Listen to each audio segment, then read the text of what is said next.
Viewers, welcome back this morning to the Tobago Updates morning show. This morning, viewers, we're still talking about the Tobago Heritage Experience or Heritage Festival 2023. And our focus this morning is on the Rum Shop Lime. And here to chat with us on what's coming up, what will be happening tomorrow, is Mr. Gilbert Happy O'Connor, according to Julian, Uncle Gilbert. All right? And he is the cultural officer attached to the Division of Tourism and Culture. Once upon a time. Once upon a time. I'm retired now, but they pulled me out of retirement too. To do some work. All right. He's been pulled out of retirement. Good, good. That's right. My former employer used to say the best reward for good work is more work. Right? All right. So tell us, we're talking this morning about the Rum Shop Lime. Give us a little history into this particular event within the Heritage Festival's calendar. Now, traditionally, and good morning to Tobago, good morning to the wider world, good morning to Rhea, welcome. It's a pleasure being here. Always. Traditionally, the rum shops were like the first community centers in the island. And almost everything went on at the rum shop. And it was common to see a professor or a learned person sharing a drink with a vagrant or lesser mortal. At the rum shop. At the rum shop. It was a stage for equalizing. It was a place for sharing knowledge.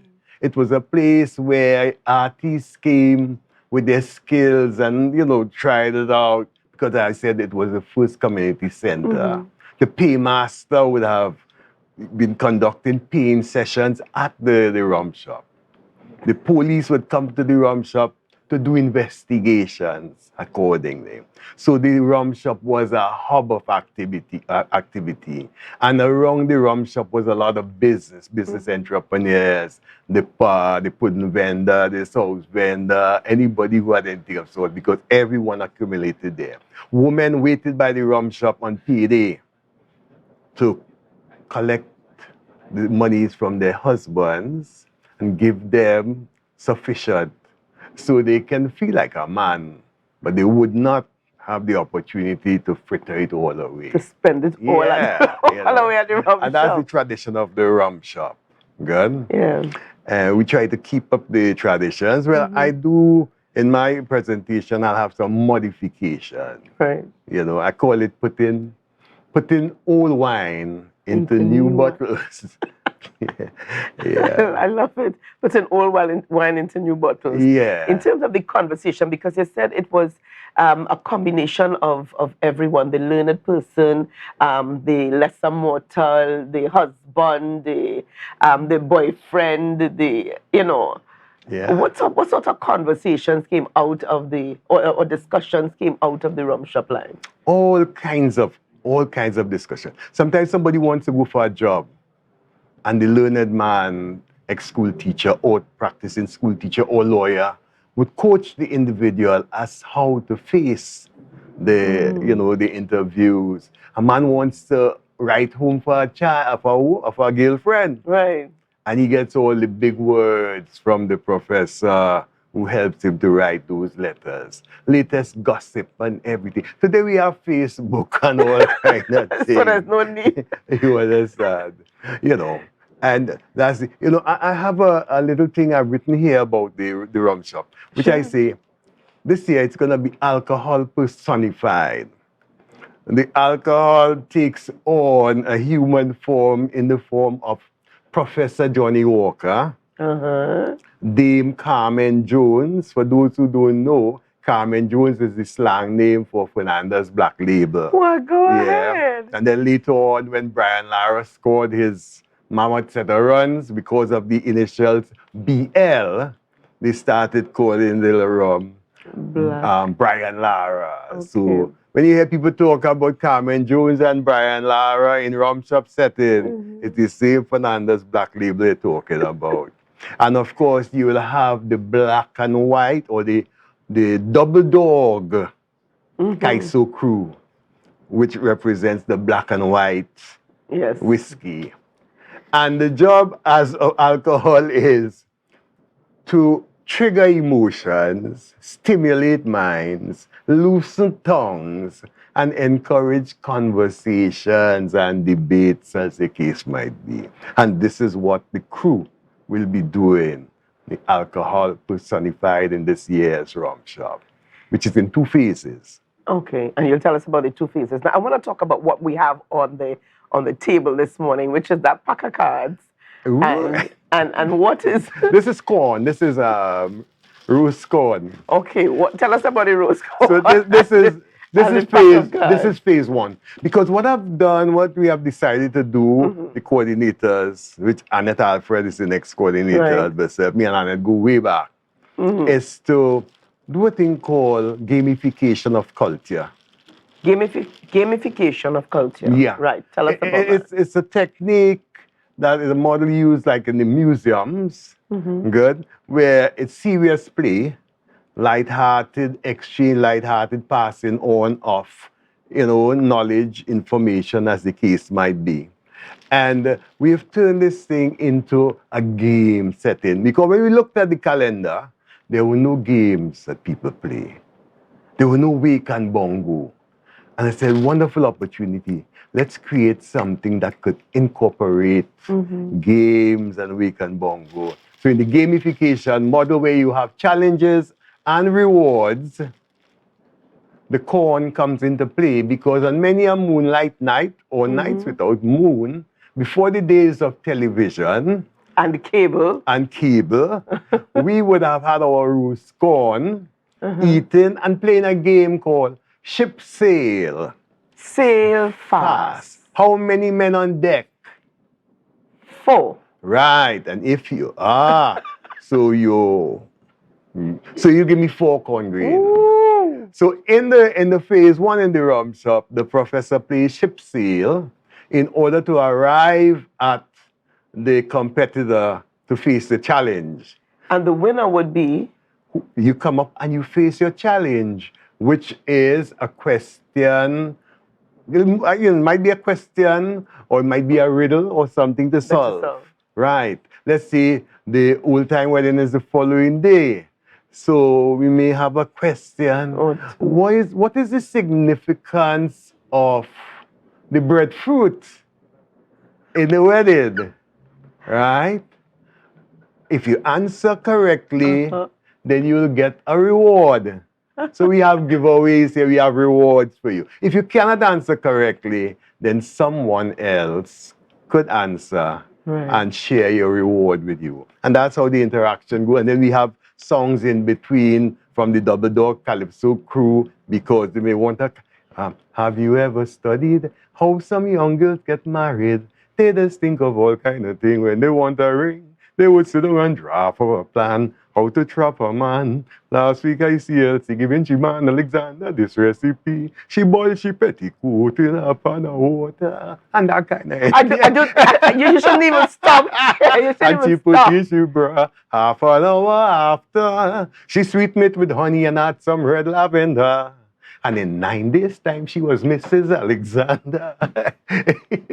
And, that's the sort of interaction we will have in the Rum Shop. Yes. And we start at Yonkau in the east, spend about 20, 30 minutes there with that gamification model in the Rum Shop. And then we move on to the other 2 Rum Shops. So we're doing bar hopping, going down the road, stop by Dutch Fort, spend some time there. Then into the Esplanade, then down to Barcode and the last bar. All those things happen between the hours of 3 o'clock to 7 o'clock. All right. And that's the first phase. Then we go back now into the Esplanade for the second phase. Which is? And in the second phase, we will be celebrating past life and present existence. We'll be celebrating the past life of a gambler called Boykin. He was a limer. He was a rummis. He was a gruggist. He was everything in every harvest, every wake, anything you had. Boykin was there, but his weakness was the cards. Happened as Boykin passed. So they celebrate the life of Boykin. Poor Boykin, we couldn't get him to keep the the memorial in the Shore Park Cultural Complex because Boykin didn't reach up there. Right. So we got the Esplanade, which is on the site of that famous bathing spot for the local natives. Some people call it Cheapside, but they had another name for it. If you remember what I they used to call do. it. Yeah. So where the Esplanade now, that was that famous bay for the Negroes. That's You right. understand? And back then we called it as it was. It was Niggers Bay. Right, so Boykin celebrated in Niggers Bay in the Esplanade. And the folks come singing, Boykin dead, Boykin gone. Where my brother Boykin gambling, cause the boy to go to the cemetery. Is the Romy and the Wappy that make him lose his money? Gambling, cause the boy to go to the cemetery. And the cards will rule the night. Because there are people who come into the Esplanade or come to the Weekend Bongo, not the Weekend Bongo, they go to Weekend Bongo, but they come to the Rum Shop Tobago. But this time, to get these stories. we can stimulate your mind. We can loosen your tongue. And we're going to get you to get involved. We can get you to do more things than Mako.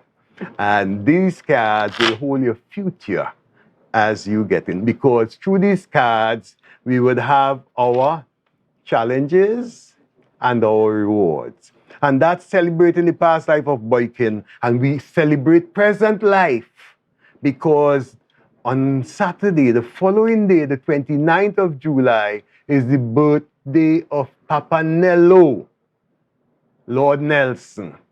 And he's going to be having pride of place in the celebrations. So those are the sort of things we're going to have, and everything will revolve around that. There'll be lots of challenges in the Rum Shop on that night. There will be bongo challenges. There'll be questions concerning the bongo. We had a bongo king in Tobago from what called Hall. There's a man who used to sell Morby. And when he selling the Morby, he said, tell the boys. We are good Morby. Was that a lick of the... He was licking the hand. That's right. A young boy came, a schoolboy came for a 4 cents Morby. But Jeremy, he always talking and thing, So he give me a 4 cents Morby. He didn't hear him too well. He put the Morby in a 6 cents glass and passed it over. But when he checked the money, he said, 4 cents, 6 cents, take back the Morby, drink off penny. That was our bongo king. All these little stories will come out. We tell you what happens to the bongo, what happens in situations of death, how they treated death. So it would be that sort of mixture. And we in for a wonderful time. It would be different to the usual run-of-the-mill things. But we put in old wine into new bottles. Got it. We got it loud and clear. Now, when is all of this happening? When is this? All this is on the 28th, which is Friday. Tomorrow, Friday. From 3 to 7, we bar hopping from Young Cow down the road.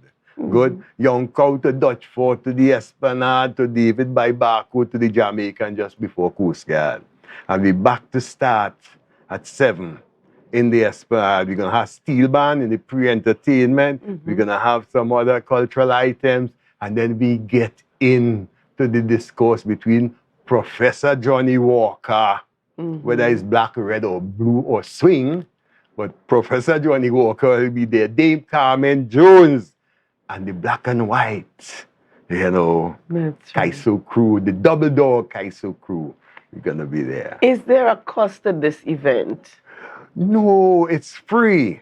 But so this is come and be a part of and be a part of the experience. Come and be a part of the experience. And as we mentioned that, there's some folks that would have embraced the whole idea. Because coming out of the bar hopping, I'm hoping that we can have, emerging from this, a hospitality alliance where the business places in Scarborough, all the rum shops and bars and stuff, they come together and they, strength in numbers. When spiders unite, no elephant or tiger could beat them, right? And we have some guys who jump at the opportunity. People like David Maraj at Barcode, stay happier with you. Support from David. Dominic Oatley happy as with you. Support. Junior Francis from the Esplanade, Bayside and Institute of Marine Affairs, happy with you. School from up that Highmore, Christopher School Roberts, happy with you. And and that is the beginning. And these are the sorts of things. Become a tongue boy. I mean, as a cultural officer, I would have been ranging about the place. I would have been supporting people in the West and helping them to put their model together. Right? Which some people say, Happy, did you help them mash up the Juve tongue, Well, well, I'm going to help them bring it back with this Rum Shop and get the fellas that they're unified. And they have confidence and trust in me. And as long as I am alive, you will deliver. I will deliver. My strength is feeling faster, the seeking to his men. I shall never sail the sea like a conqueror again, but ere while a drop remains of the lifeblood in my veins. Raise me from the dead, put my crown upon my head, and put my good sword in my hand, and lead me to the strand where my ship at anchor rides steadily. It sounds like a rubber speech, yeah? So inside, when we do the carnival challenge, there'll be an opportunity for people to do rubber speech. There'll be an opportunity for them to be won. Yes, little giveaways. Giveaways, cultural giveaways, cultural products, those kind of things. A token of appreciation. Do your speech, man. Walk with your comb, even if we're not something in the challenge for you, and you could come and demonstrate something. Walk with your comb and your silver paper or your little and do a thing. And do a thing. If you're walking, but the other fellas walk about with an iron in a bag, walk with knock it. You walk with your motor organ. I have my motor organ in my pocket too. Yeah. You still have it? Yeah, I play my motor organ since I was little. I don't give up with this. Viewers, we're getting ready to wrap up here, but Happy is going to be taking us out to the break. Yes, we thank you so much, Gilbert O'Connor. It is the Rum Shop Lime that's taking place tomorrow from 3 o'clock. You want to be a part? Play Happy Play. Play Happy Play. Viewers, even as we share the light. We share the light. Share the light.